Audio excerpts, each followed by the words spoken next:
Hi there, I'm Jon Grau. This is my art, which I'm going to show you a little bit of right now. Starting with this piece right here, made out of a piece of mahogany. I made this one about, I want to say 7 or 8 years ago now, out of a big piece of mahogany that I cut down from a friend's house. And people have called this one different names. I prefer not to name my sculptures, to let everybody else come up with the ideas. This has been a favorite of mine for many years. I do have a name for him though, which I will reveal now to the public for the first time. I call him Invocation, because I feel like he's invoking something from the spirits. So I made this about 8 years ago from a big piece of mahogany. And also this table we're looking at right now was made from the same tree. So I sort of visualized that this section would be good for something and this section would be good for something. And this piece sat around my house for about a couple of years before I even touched it. I just had the trunk and the two limbs sort of coming on. I said, that's a guy with his arms in the air. So at some point. And I was working on various other sculptures at the same time. And finally this emerged from hiding. And so about the same time, I was also working on this one right here. This is a piece of what I think is a piece of redwood burl. I bought a bunch of wood and driftwood at a thrift store that was going out of business. And this was just a big piece of blackened wood that I didn't know it was underneath of. And so it's all dusty right now, because I haven't dusted it in a while. But this is a great sculpture too. The texture is excellent. And if you get real close, you can see all the fine swirls in the grain and all the dust that's been sitting on here that I should have dusted off. But anyway, this is a great one. I like this. Reminds me of a tongue. Great to touch. Too bad you can't touch it. I'll have to do the touching for you. And so these are all made out of wood, and some other ones here are made out of wood. This one I started making out of fiberglass. And this one was sort of based upon The Thinker. But I always liked that sculpture very much. And so this was my one that is kind of, if you look at it, it's kind of like sort of an androgynous creature. Can't really tell if it's male or female. Maybe you couldn't even tell if it was human or not, but I did give it a little dimple here for a belly button, just to indicate that perhaps it is, but we don't know for sure. And so I've had this on, kicking around on display at a few shows. And I'd like to see this someday, like cast in bronze, and maybe a few castings from bronze with various different patinas on it. A black and gold patina would look great. So a traditional green brass bronze patina. Really, that's always a winner when I take them out and show them around.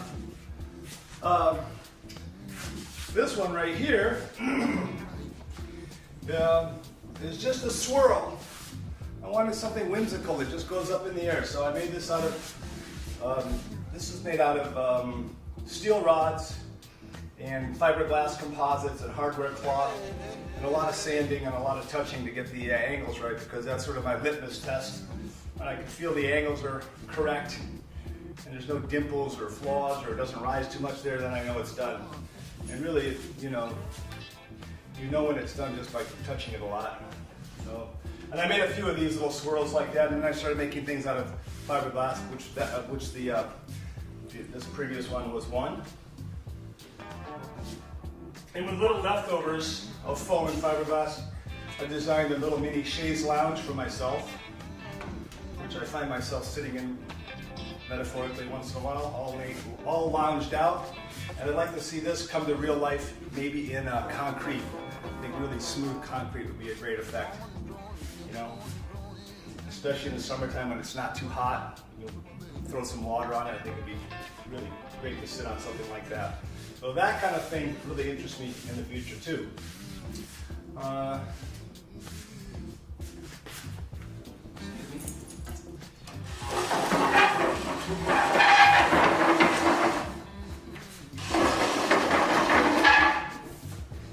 This is a piece of eucalyptus wood from a eucalyptus tree that I acquired a couple of chunks of somewhere years ago. And I didn't know what this was going to be. It was all a twisted knot, so to speak. And I just started carving it, and some pieces had to go bye-bye, which that was one, and another one down here had to go bye-bye. And I was sort of left with the natural flow of the grain. And worked on this for, I don't know, probably off and on for a year and a half or so.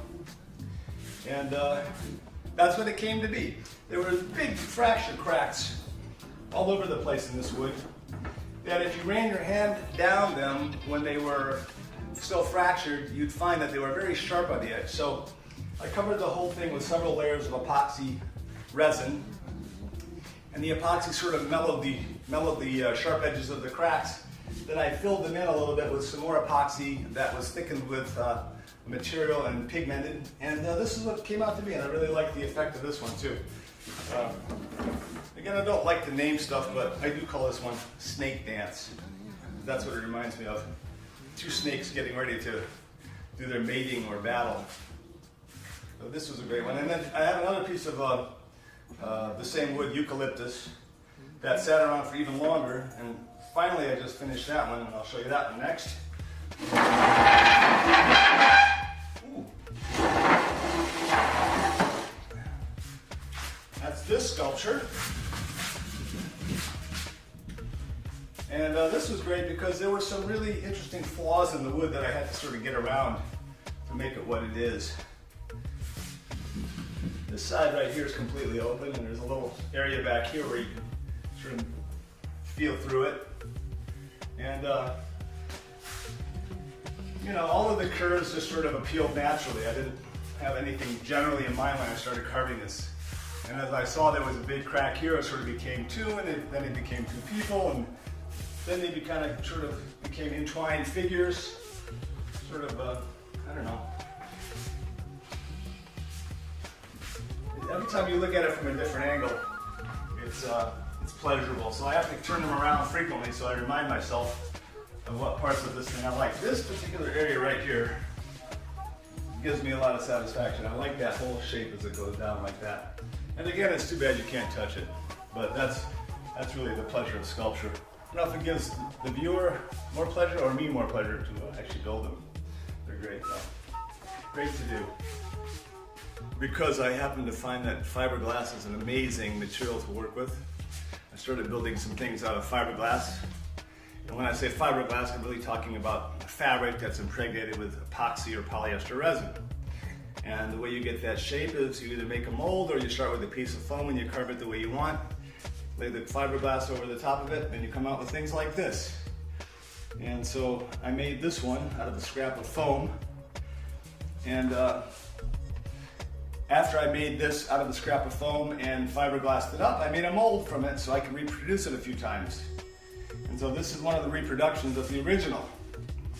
And I did this because I wanted to have a copy cast in bronze, which I also did, which maybe we'll see later. This was one of the reproductions that I wanted to have at least one that had a slightly darker color on the outside than on the inside. And so that's what we came up with. Covered with a metallic finish over fiberglass.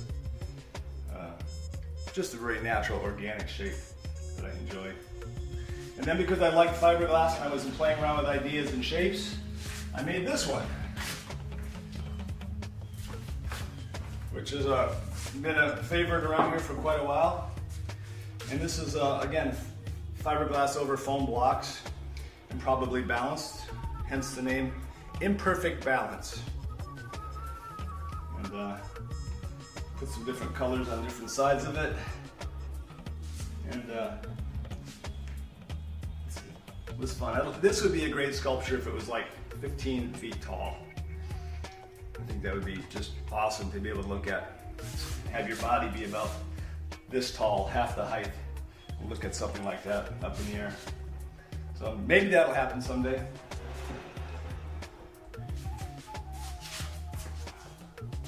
Another fiberglass creation. And you can see the angles and so forth on it. This was kind of just a little whimsical thing I did.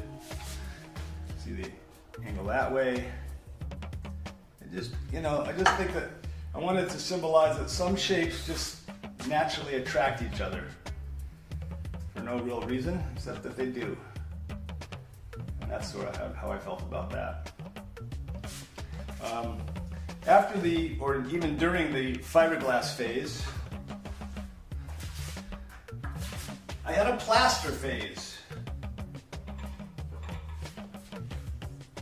in which we made some plaster castings of things like naked women, which is always a popular favorite. So I made the original, and then I made a mold, and I casted it a few times. Actually, not plaster, it's really high-grade hydrostone, which is a type of plaster. And the fun thing about doing this mold was the fact that there's an open area right here where the opening of the bottom of the leg. So you really can't, you have to have something there. So it was quite tricky to build a mold that allowed me to do that. And luckily, it came out pretty much the way I wanted it to be. So we always I like that one too. I made a few copies of those.